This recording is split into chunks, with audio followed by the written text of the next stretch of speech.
Good day, viewers. You're welcome to Bozo TV. I'm Akombi RO, a civic education teacher. I'm here today to treat a topic, election and voters' responsibility.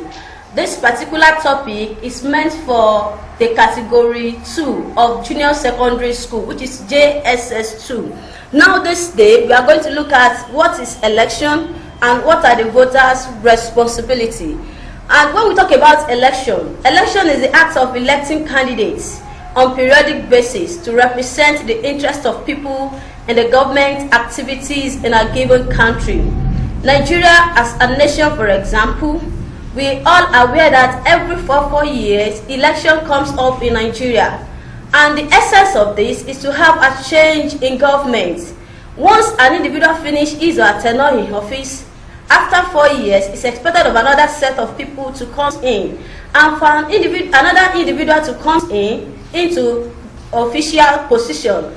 Such an individual must pass through what we call election, and that is why we call it the act of electing candidates on periodic basis to represent the interest of people in government activities in a country.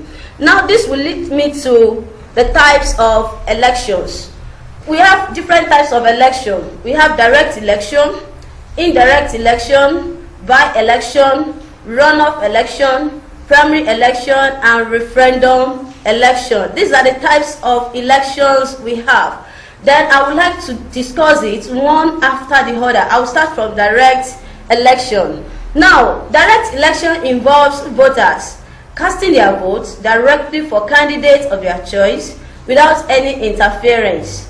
Direct election can be open voting and another one. Now, when we talk about a voter, who is a voter?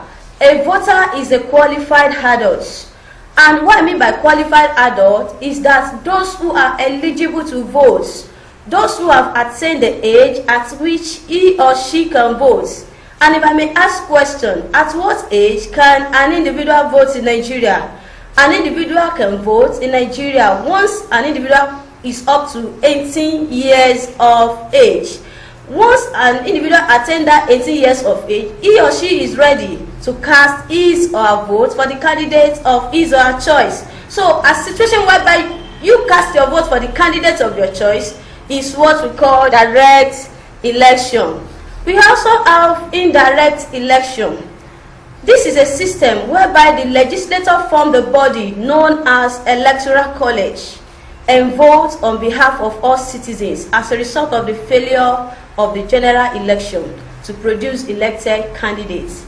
If it happens that during the general election, they could not discover anyone that emerged as a winner, another election will come up, and as a result of that, during that time, they will not allow everybody to participate in election again. They will choose a body that will vote on behalf of the masses. So the body that votes on behalf of the masses is what we call Electoral College. So a situation whereby the Electoral College votes on behalf of the people, we call it indirect election, because it is not an individual voter that casts the votes, but some selected people vote on behalf of the masses. And this leads me to by-election, which is the third type of election.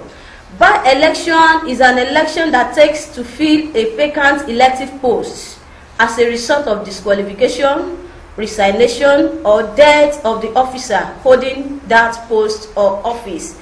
If after the general election and an individual emerges as a winner, but along the line something happened to an individual that emerged as a winner, and as a result of what happened, maybe an individual involved in corruption, or he committed another crime that is against his office, they will disqualify such an individual.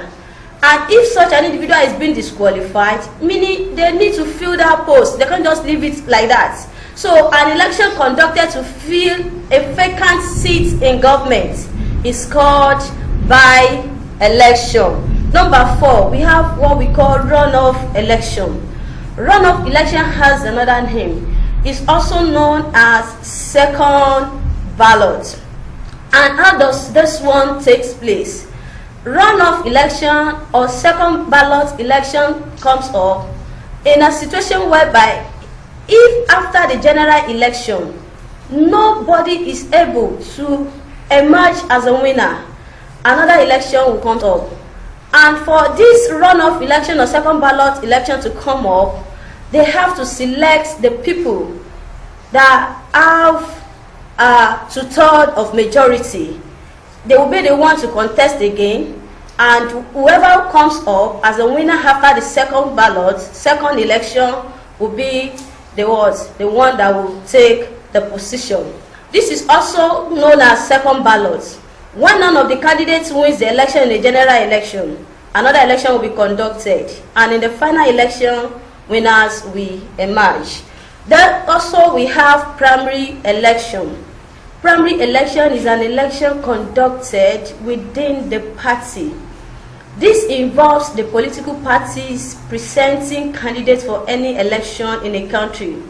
It is an election conducted within the political party, as I've said earlier, to choose credible candidates that can competently represent the interest of the party in coming elections.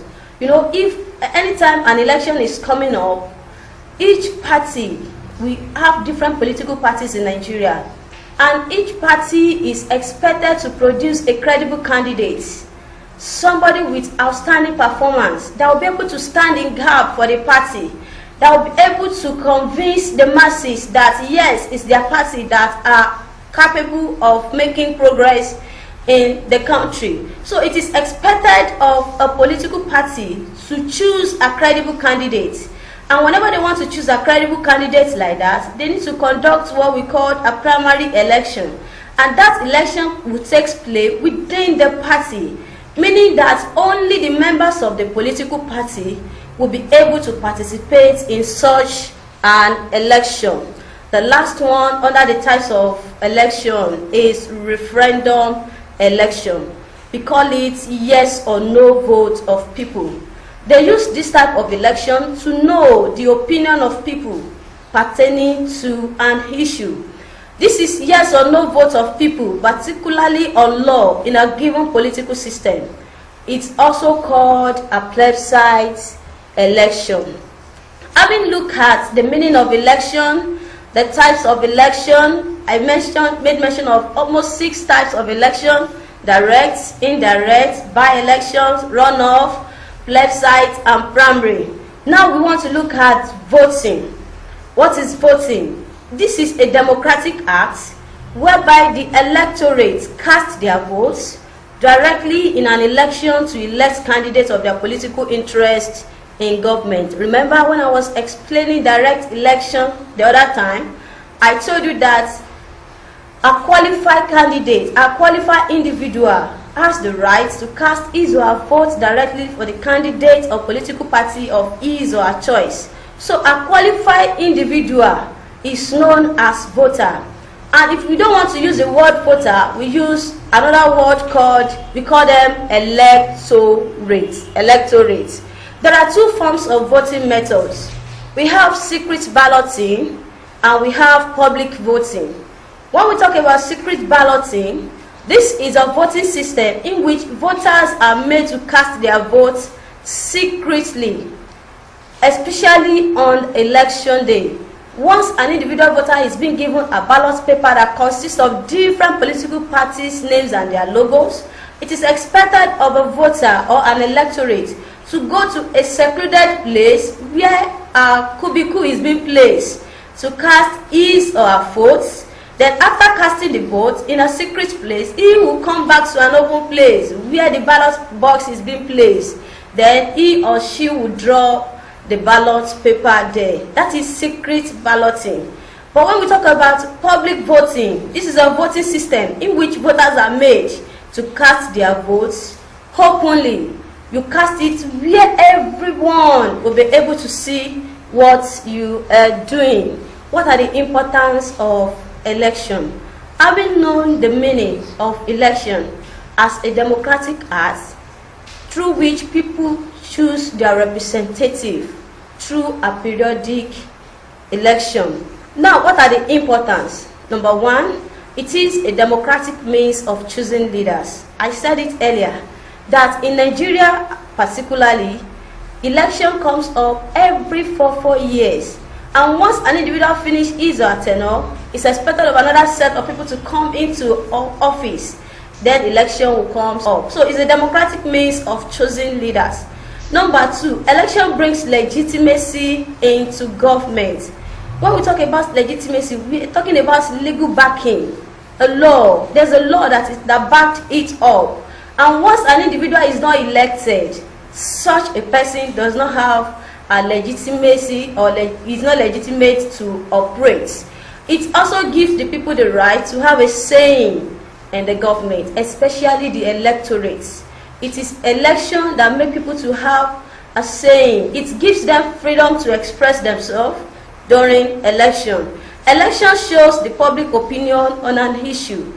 During election period, we know the mind of the people, and it is through the opinion of the people that you'll be able to discover or dictate who is going to emerge as the winner at the end of election.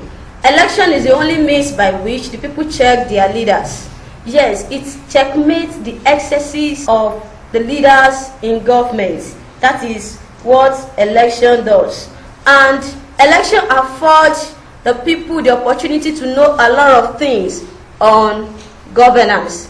It makes people to have more understanding of what governments are doing outside there. I believe you really enjoyed today's class. Don't forget to subscribe to our page. See you next class. Goodbye.